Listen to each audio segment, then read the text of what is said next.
బ్రౌన్గా అయ్యాక ఈ ఆనియన్స్ కొంచెం బ్రౌన్గా అయ్యాక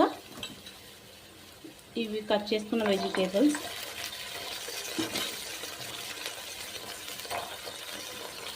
క్యారెట్, బీన్స్, మటర్,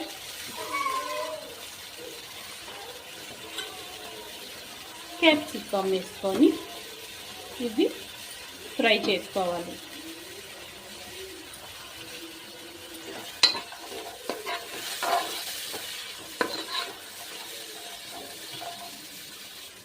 సరిపడినంత సాల్ట్ వేసుకోవాలి. కొంచెం ఇవి మగ్గడానికి సాల్ట్ వేసుకోవాలి.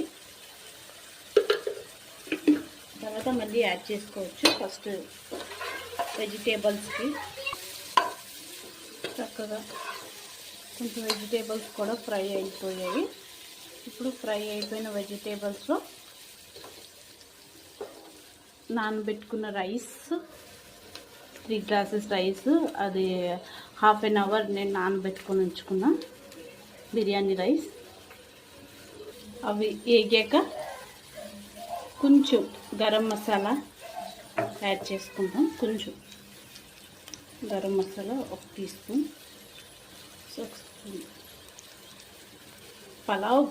పలావ్ కాబట్టి మనం ఏ రైస్ అయినా పర్వాలేదు, ఓన్లీ బిర్యానీ రైసే ఉండాలని ఏమీ లేదు. పలావ్ రైస్ కూడా చేసుకోవచ్చు. ఈజీగా మన ఇంట్లో ఉన్న వెజిటేబుల్స్తోని చేసేసుకోవచ్చు. ఇప్పుడు ఈ రైస్ వేసేసుకుందాం.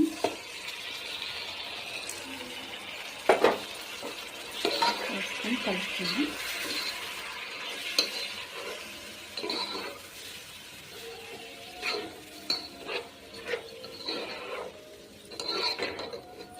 ఈ కుక్కర్లో కూడా వండేసుకోవచ్చు. ఒక 2 విజిల్స్తో అయిపోతుంది. కాకపోతే ఇందులో అయితే కొంచెం బాగుంటుందని.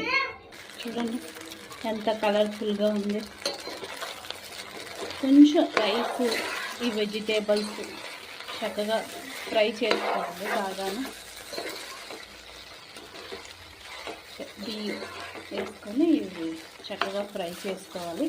ఫ్రై చేసుకున్నాక ఒక గ్లాస్ రైస్కి ఒక 2 గ్లాసులు, ఇదే సేమ్ 2 గ్లాసులతో వాటర్ వేయాలి. నేను 6 గ్లాసెస్ తీసుకున్నాను. ఎందుకంటే 3 గ్లాసులు రైస్కి 6 గ్లాసులు వాటర్ తీసుకున్నాను. మీరు చూసుకోండి, మీరు తీసుకున్న రైస్ క్వాంటిటీ బట్టి ఎంత మనం వేసుకోవాలి అనేది.